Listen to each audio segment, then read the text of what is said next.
El protocolo Spanning Tree es un protocolo que se utiliza para evitar los loops en las redes switchadas Ethernet, en las redes con switching. DEC fue la compañía que inventó STP. STP significa Spanning Tree Protocol. Cisco utiliza la versión de STP estándar, que es la 802.1D. Y Spanning Tree es un protocolo que opera en la capa 2 del modelo OS. ¿De qué manera Spanning Tree evita los loops en la red? Simple. Si Spanning Tree, si el protocolo encuentra enlaces redundantes entre dos switches, él coloca uno de los enlaces en modo blocking, lo bloquea. Es decir, deshabilita un puerto, por ejemplo este puerto aquí, lo deshabilita y simplemente trabajaría este que está aquí, el F0/1. En el caso de que F0/1 si falla, entonces él habilita el F0/2 y los datos empiezan a fluir por aquí. De esta forma yo mantengo la redundancia, pero evito los loops, porque a pesar de que tengo redundancia física, solamente utilizo un solo enlace para enviar información y recibir entre los diferentes switches. Ahora, ¿cómo Spanning Tree más o menos opera y cómo hace esta función? Simple. Spanning Tree es un protocolo que debe de elegir lo que es un root bridge. El root bridge viene siendo el switch principal en una red con switching. Y simplemente cada switch tiene lo que se llama un bridge ID. Un bridge ID es el identificador de los switches. Ese bridge ID está compuesto de dos factores. El bridge ID está compuesto por dos factores. La priority.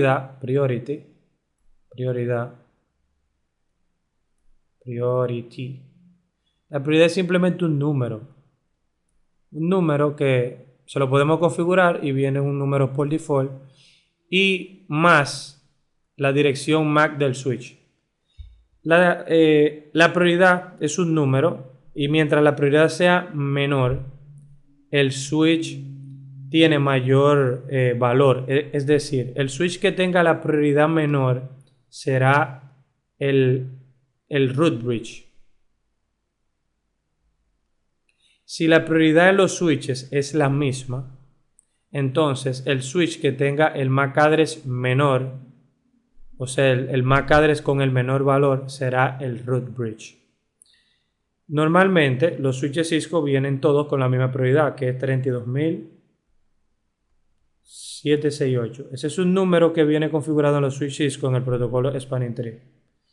Como todos los switches vienen con ese número y la prioridad es la misma, entonces se coge el switch con el MAC address menor. En este caso, vamos a asumir que el MAC address menor entre el switch 1 y el switch 2 lo tiene switch 1 y por lo tanto switch 1 es el root bridge. Como switch 1 es el root bridge y switch 2 no es root bridge, en el root bridge todos los puertos se configuran en modo forward, o sea, en modo reenvío. Y en el switch que no es root bridge, que en el caso del switch 2, como Spanning Tree detecta una ruta redundante para llegar al root bridge, que es el switch principal, la encontró por aquí y la encontró por aquí, entonces él coloca uno de los dos puertos en modo blocking. En este caso fue el puerto F2. Spanning Tree tiene una lógica o un procedimiento que le permite saber cuál puerto será el puerto que colocaré en modo blocking. Si yo tengo dos switches, como en este caso, y el switch y el puerto 1 y el puerto 2 tienen la misma velocidad, vamos a asumir que tiene una velocidad de 100 cada uno. Primeramente, el puerto con la velocidad mayor se colocará en modo forward y el puerto con la velocidad menor se colocará en blocking. En el caso de que sean de velocidades diferentes, el F2 se colocó en blocking, por ejemplo, porque tiene la porque tendría la velocidad menor. Pero si tienen la velocidad iguales, es decir, que F0/1 y F0/2 tienen velocidad de 100, se coloca en modo blocking aquel puerto que tenga el número mayor.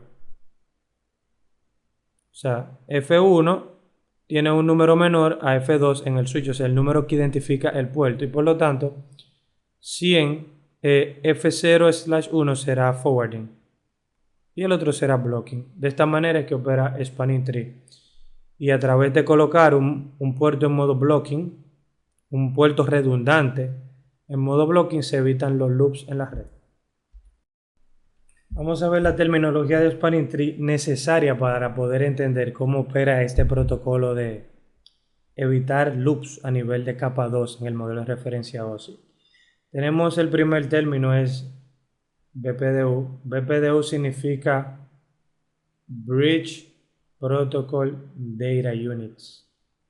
Los BPDU simplemente es la información que se envía entre los switches para intercambiar información de Spanning Tree. Los BPDU se envían cada 2 segundos. Es que Spanning Tree intercambia BPDU. Tenemos el término Bridge ID. El Bridge ID es el identificador de un switch. Y el Bridge ID está formado por dos factores: la prioridad del switch y el MAC address, más el MAC address. Estos dos factores forman el Bridge ID. El Bridge ID más importante es el Bridge ID con el menor valor. La prioridad tiene como valor default en los switches Cisco 32.768. Esta es la prioridad por default que traen todos los switches Cisco. El Bridge ID es simplemente la prioridad más el MAC address. Tenemos el root bridge. El root bridge es el switch principal en una red Spanning Tree. Por ejemplo, aquí tenemos dos switches y entre ellos dos hay que escoger un root bridge. El root bridge en esta red será el switch que tenga el menor Bridge ID. Y el menor Bridge ID significa el que tenga o la menor prioridad o el menor MAC address. Si la prioridad es menor, entonces la que tenga menor prioridad será el Bridge ID entre switch 1 y switch 2. Si la prioridad es la misma, en el caso de que tengan el valor default, que es 32.768, será el que tenga menor MAC address. Vamos a asumir que switch 1 tenga MAC address de A.1 y el switch 2 tenga MAC address de B.1. La letra A es menor que la B, por lo tanto, a nivel de valor en hexadecimal, el switch A será el root bridge y el switch B será el no root bridge. Todos los switches que no son root bridge entonces son no root bridge. El root bridge es el principal switch, en este caso este es el principal switch. Y a partir del root bridge, todos los demás switches, los no root bridge, tendrán que hacer el cálculo de la topología Spanning Tree para evitar loops, tomando como punto central o como punto de referencia el root bridge. Esta es la importancia del root bridge, que el root bridge es el punto de referencia en la cual los switches con Spanning Tree van a ser el árbol de conectividad para detectar los enlaces redundantes, y de esta forma que van a detectar cuáles son los enlaces que tienen menor costos. Los enlaces que tienen menor costo son los que tienen un mayor ancho de banda o las rutas más cortas, desde un switch no root bridge hasta el root bridge. Tenemos también lo que es el término root port.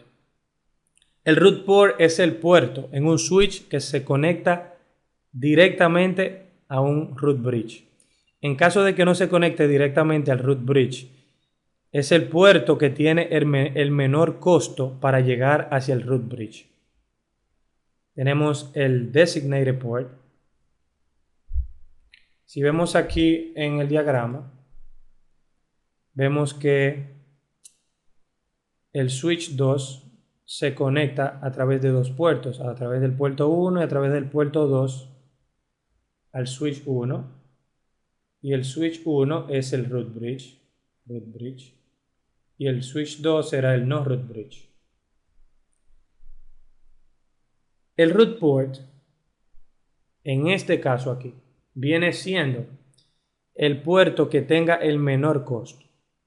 El menor costo lo tiene el puerto que tenga el mayor ancho de banda. Si el puerto 1 tiene un ancho de banda de 100 megas y el puerto 2 tiene 10 megas, el puerto 1 será el root port y el puerto 2 será un puerto que no es root port. Si es root port, en el caso de que tengan ancho de bandas iguales, vamos a asumir que F2, que el puerto 2 tenga 100 megas igual. El root port será el que tenga el bridge, el port ID, el identificador de puerto más bajo. Por ejemplo, el puerto 1 y el puerto 2, el puerto 1 tiene un identificador más bajito porque 1 es un número más pequeño que 2. Por lo tanto, si dos puertos tienen el mismo ancho de banda, se toma como root port el que tenga el port ID más bajo. Este será el root port. Entonces el switch, el puerto 1 será root port. Y como es root port, se pone en modo designado. Si se designa como port designated, eso significa que estará en modo forwarding. Es decir, que el puerto 1 será el root port, será identificado como root port. Si se identifica como root port, se configura como designated port. Y también se coloca en modo forwarding. Si se coloca en modo forwarding, significa que las tramas que se envíen entre el switch 2 y el 1, el envío será por aquí, por el puerto 1. Y el puerto 2 se va a configurar como no designated port y estará en modo block port. Si se encuentra en modo block port, el switch 2 lo que hace es que el puerto 2 lo bloquea y por aquí entonces no se envían ni se reciben tramas Ethernet. De esta forma es que Spanning Tree logra que se mantenga la redundancia física. Fíjense que yo tengo dos enlaces, pero realmente estoy utilizando un solo. Simplemente estoy enviando la información a través del puerto 1 y no a través del puerto 2, porque el puerto 2 yo lo voy a tener en modo blocking y el puerto 1 en modo forwarding. Estas son las terminologías principales de Spanning Tree que debemos de tener pendiente para poder entender y configurar este protocolo en un switch Cisco. Vamos a ver ahora cómo se elige el root bridge en una red Spanning Tree. Recuérdense que el root bridge es el switch principal en una red que tiene Spanning Tree. Vamos a examinar aquí el diagrama y podemos ver que tenemos un switch 1 y un switch 2. Fíjense que el switch 1 tiene una prioridad de 32.768 y esta es su dirección MAC. El switch 2 tiene esta prioridad de 32.768 y esta es su dirección MAC. Recuerden que para la selección del root bridge se toma en cuenta el bridge ID y el bridge ID está formado por la prioridad y el MAC address. En este caso, si se fijan, la prioridad es igual, es la misma. Como la prioridad es igual, entonces se toma el segundo factor, que es la dirección MAC. Y la dirección MAC, obviamente, del switch 1 es más bajita. Fíjense, AAA, BBB 111. Aquí es AAA, BBB 222. Si la convertimos y la llevamos de hexadecimal, que es la representación de una dirección MAC, la llevamos a decimal o a binario. Evidentemente, el MAC address del switch 1 es menor que el switch 2. Por lo tanto, el switch 1 será el root bridge y el switch 2 será el no root bridge.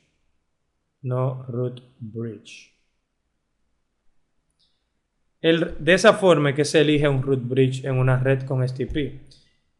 El bridge ID es utilizado para elegir el root bridge.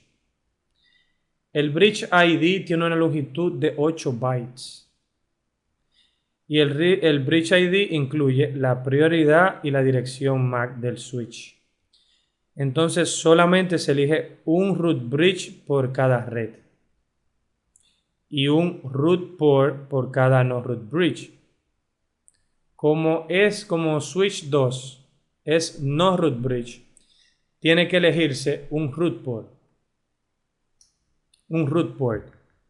En este caso, el root port será el que menor costo tenga. Y el costo lo determina el ancho de banda del puerto. Vamos a asumir que ambos tienen 100 megas de ancho de banda. Si tienen 100 megas, esto significa que la velocidad es la misma, tienen el mismo costo. Pero el puerto 1 tiene un port ID menor, por lo tanto será el root port. El root port. Y obviamente el puerto 2 será no root port. Acuérdense que el root port es el puerto que se pone en modo forwarding y el no root port se pone en modo blocking. Es decir, que la información que se envía entre el switch 1 y el switch 2 se enviará por aquí y no por aquí. Hasta que este falla. El día que este falle, este enlace, entonces este ya no será forward y este no será blocking, sino que este estaría en forward y este se pondría en modo blocking. Un root port por cada no root bridge, obviamente, ya lo explicamos ahora. Un puerto designado por segmento. El root port se configura como puerto designated y en este caso es aquel que se pone en modo forwarding. Y un puerto no designado sin uso, es decir, como tenemos aquí, vimos que tenemos un puerto designado en modo forwarding y un puerto no designado en modo blocking. De esta manera es que se escoge el root bridge.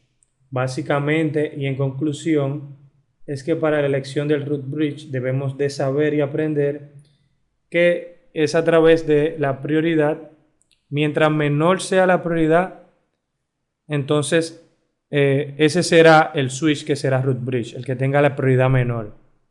Si la prioridad es igual, idéntica en todos los switches, entonces será el MAC address menor. Pero, en conclusión, es aquel que tiene el lowest o el bridge ID más bajo. Recuerden de aprenderse este número. Este número es la prioridad por default de Spanning Tree. Eso se lo pregunta en el examen de CCNA. 32.768. Y el bridge selection, deben de aprenderse esta dinámica aquí. El bridge selection, el root bridge selection, que sería la selección del root bridge, es simplemente el que tenga el bridge ID más bajo. Y el bridge ID más bajo está compuesto por la prioridad y el MAC address. Miren aquí cómo podemos, en este ejemplo, forzar la selección de un bridge ID, de un root bridge.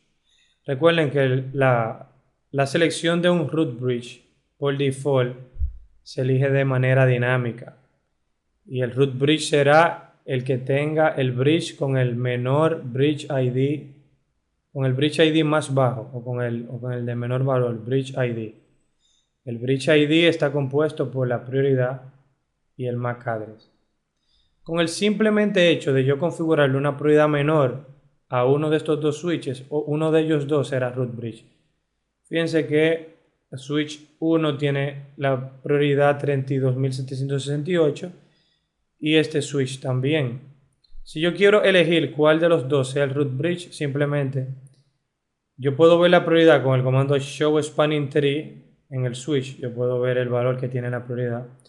Y entrando al modo de configuración global, yo ejecuto el comando en el modo de configuración global spanning tree VLAN 1 priority y le pongo el valor de 4096. Vamos a asumir que esto lo hacemos en el switch 2 y automáticamente el switch 2 se convierte en mi root bridge porque tiene una prioridad menor a la del switch 1. Que el switch 1 sería su prioridad 32.768 y el switch 2 tendría una prioridad de 4.096. El rango de prioridad de un switch va o se encierra entre el número entre 0 y 61.440. Si yo le coloco a un switch en Spanning Tree la prioridad 0, significa que ese será el root bridge. Automáticamente yo le diga a un switch Spanning Tree VLAN 1 Priority 0, ese switch es automáticamente el root bridge en mi red. De esta forma, con el comando Spanning Tree VLAN 1 Priority, es que yo puedo seleccionar o controlar de manera manual la selección del root bridge. La selección del root bridge es importante ya que es bueno seleccionar un switch que se encuentre físicamente céntrico en la red para que de esta forma se pueda crear la topología interna que evitará los loops en la red de una forma correcta y eficiente. La convergencia. La convergencia en Spanning Tree es un aspecto muy importante. Primeramente tienen que recordar qué es la convergencia. La convergencia es simplemente el tiempo que tarda los equipos en una red en tener la misma información sobre la topología de la red. La convergencia en STP tarda aproximadamente en Spanning Tree Protocol 50 segundos. Y Spanning Tree tiene diferentes timers, diferentes relojes. Tiene el Hello Timer, el Mass Age Timer y el Forward Delay. Son 3 timers muy importantes. No se recomienda cambiar el valor de los timers en STP, al menos que usted sepa realmente lo que está haciendo. Pero en la vida real esto no es común hacer el cambio de los timers en STP. El Hello Timer es la unidad de tiempo en la que se envía un hello. Y un hello se envía para saber que, para enviar información de un switch a otro a través de información de Spanning Tree y para saber si un switch se encuentra vivo, es decir, con el hello es que un switch con Spanning Tree se da cuenta que el otro switch vecino está presente y no ha sufrido, no se ha caído el enlace entre los dos switches. El hello se envía cada 2 segundos. Y el mass age es el reloj, es el tiempo máximo de espera antes de crear una nueva topología de Spanning Tree. Este reloj tiene un valor de 10 segundos. Si un switch no recibe en 10 segundos el hello del otro switch vecino, automáticamente crea una nueva topología de Spanning Tree. Hace un recálculo de su topología. Porque considera que el enlace se cayó y lo pone en modo down. Esto es lo que significa el Mass Age Timer. Es 10 segundos. Tenemos el Forward Delay. El Forward Delay es el tiempo que tarda un puerto de ir desde blocking, de modo block a modo forward. Este tiempo es aproximadamente 15 segundos. Estos son los 3 principales timers de Spanning Tree Protocol. El estado de los puertos en Spanning Tree Protocol. Un puerto en Spanning Tree Protocol puede estar en 5 estados diferentes. Modo blocking, modo listening, modo learning, modo forwarding y modo disable. Cuando un puerto en un switch se encuentra en modo blocking, prácticamente no envía tramas, solo recibe y analiza los Bridge Protocol Data Units. El objetivo de que el puerto se encuentre en modo blocking es prevenir los loops. Y todos los puertos en un switch Cisco por default se encuentran en modo blocking. Todos por default. El tiempo que tarda un puerto en pasar del modo blocking al modo listening son 15 segundos. El siguiente estado de un puerto en un switch Cisco con spanning tree es el modo listening. Y en este puerto el tiempo que tarda en promedio es alrededor de 15 segundos. Y aquí en este puerto se analiza los BPDU para asegurarse la no existencia de los loops. Esto es básicamente lo que hace un puerto en el modo listening. Recibe BPDU, verifica la información y comprueba la no existencia de un loops. Aquí el puerto tarda alrededor de 15 segundos en hacer la transición de listening a learning. Learning es el siguiente paso. Igual learning tarda alrededor de 15 segundos. Y aquí en el modo learning el puerto analiza, el switch a través de este puerto analiza las BPDU y se aprende todas las rutas en la red. Fíjense que en el modo listening el primero escuchaba los BPDU, lo analizaba para ver si existía loops, para comprobar la existencia de loops.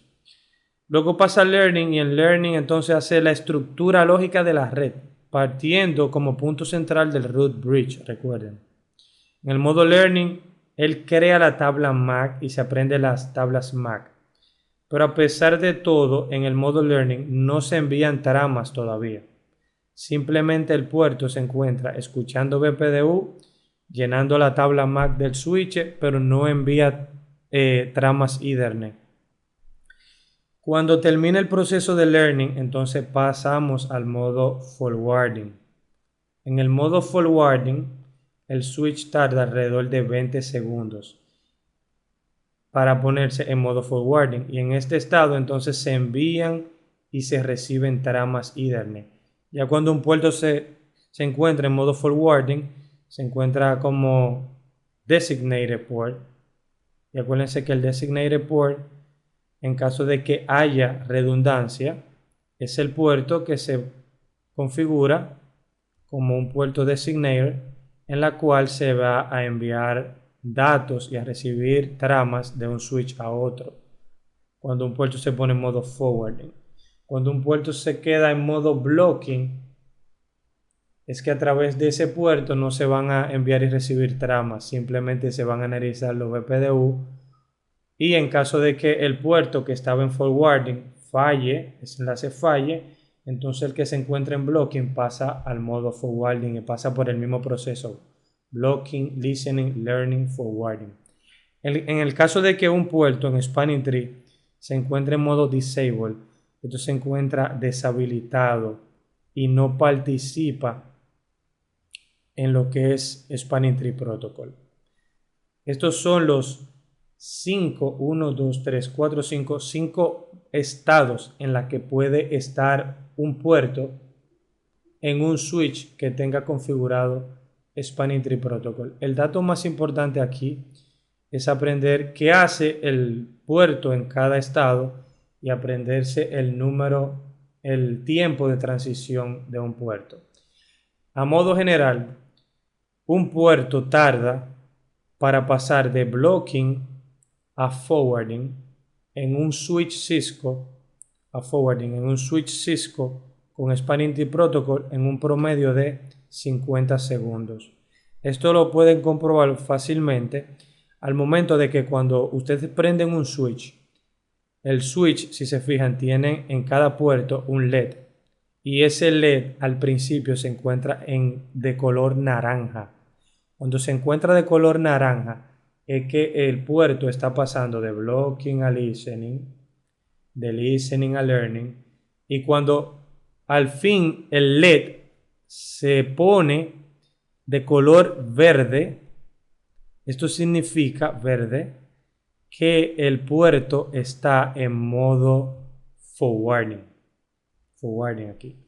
Y ustedes pueden comprobar de que al momento de que conectan una máquina a un switch, por ejemplo, tienen un switch aquí y conectan una PC al switch, el puerto igualmente tiene un LED aquí y tardará alrededor de 50 segundos para pasar de color naranja a color verde.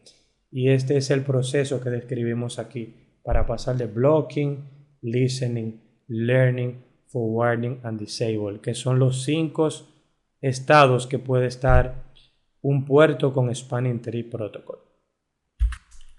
Vamos a ver ahora cómo es la selección del root port en Spanning Tree. Aquí tenemos una tabla y tenemos la velocidad del puerto, el costo que le asigna Spanning Tree a un puerto. Este costo que se encuentra en esta tabla es el revisado en la última revisión de la IEEE y el costo revisado pero antiguo de la IEEE. Básicamente el costo es un valor constante que le asigna Spanning Tree a un puerto para establecer cuál es el root port y cuál no. El costo va a depender básicamente de la velocidad del puerto. Y el root port no es más que el puerto que se encuentra directamente conectado al root bridge. Si hay más de un puerto en un switch conectado directamente al root bridge, se elige el que menor costo tenga. El que menor costo tenga determina el puerto que tenga la velocidad más alta o mayor ancho de banda. Si se fijan aquí en la tabla, 10 GB tiene un costo de 2, 1 GB 4, 100 megas 19 y 10 megas 100. Mientras menor es el ancho de banda, mayor es el costo. Y el root port es simplemente el que tenga el menor costo. En el caso de que el switch no se encuentre conectado directamente al root bridge y haya que pasar por 1, 2, 3 switches antes de llegar al root bridge, el root port será en ese switch el que menor costo tenga acumulado para llegar al root bridge. Pero básicamente aquí en la tabla podemos ver el costo de cada uno de los puertos dependiendo de la velocidad. Fíjense que a mayor velocidad, menor es el costo. Y de esta forma es que STP selecciona lo que es el root port. Spanning Tree Port Fast es una de las características o features que tiene Spanning Tree. El port fast es simplemente una característica en la cual deshabilita Spanning Tree de un puerto y es usado para conectar servidores a un puerto. Port fast se configura de la siguiente manera. Entramos al puerto en el switch que queremos configurar como port fast y ejecutamos el comando Spanning Tree Port Fast. Automáticamente en ese puerto se deshabilita Spanning Tree. Si queremos configurar port fast en un rango de puertos, no es necesario que entremos a cada uno de los puertos y ejecutemos el comando Spanning Tree Port Fast, sino que podemos escribir en el modo de configuración global Interface Range. Y esto le dice al switch que vamos a aplicar un comando a un rango específico que sería desde el FASI del N1 hasta el FASI del N12. Y fíjense cómo cambia el modo de configuración aquí. Entramos al modo de configuración de interfaz en rango y ejecutamos el comando Spanning Tree Port Fast. Y Port Fast se aplica desde el puerto 1 hasta el puerto 12 de un switch. Le voy a recordar algo, y es que Spanning Tree evita los loops.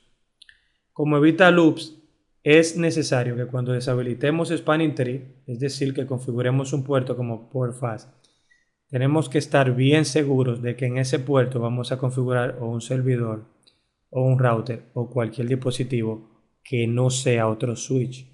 ¿Por qué? Porque si conectamos a un puerto que tiene port fast un switch, otro switch, vamos a crear loops en la red y ya sabemos cuál es el resultado de tener un loop en una red.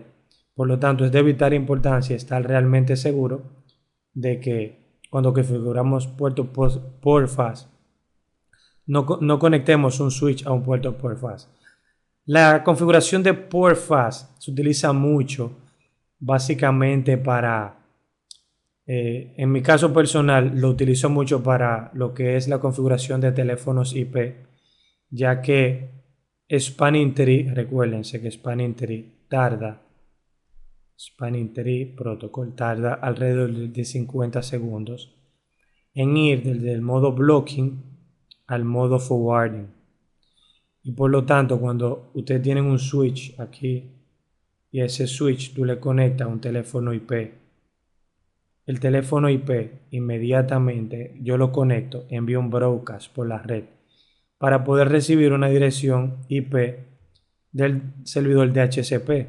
Pero ¿qué pasa? Cuando yo conecto el teléfono envía un broadcast, pero mientras mi puerto con Spanning Tree no esté en modo forwarding, ese broadcast no se reenvía y por lo tanto tardan un tiempo largo a veces, ya que en subir los teléfonos porque no reciben dirección en IP del DHCP hasta que el puerto al cual yo lo conecto en el switch no entre en modo forwarding. Entonces, STP, en el caso de la telefonía IP, me hace que los teléfonos, para que prendan, enciendan y cojan una dirección IP, el proceso a veces se convierte en un poco largo y tedioso. Hasta que el puerto finalmente se pone en forwarding, el teléfono puede reenviar el broadcast y puede recibir una dirección IP, pero este tiempo puede durar hasta 5 minutos, 3 minutos, 4 minutos. Y realmente para que el proceso de conectar un teléfono IP y este teléfono IP reciba una dirección del DHCP inmediatamente y se ponga operativo y una persona pueda trabajar en su escritorio de manera eficiente y rápida, es necesario deshabilitar Spanning Tree en el puerto. Y esto se hace configurando el puerto en Port Fast. Port Fast significa que el puerto pasa de modo blocking a modo forwarding, sin pasar por listening y sin pasar por learning. Este es el significado de Port Fast, que el puerto viene desde blocking y pasa a forwarding inmediatamente. Y esto es porque yo deshabilito Spanning Tree. Como yo deshabilito Spanning Tree, ese puerto que yo deshabilité Spanning Tree no tiene capacidad de detectar loops. Por eso es que yo les repito que es bien importante cuando tenemos puerto con Port Fast saber que no vamos a conectar un switch ahí, porque si conectas un switch en ese puerto con Port Fast automáticamente crea un loop y la red se pone muy lenta y posiblemente se crea un caos en la red.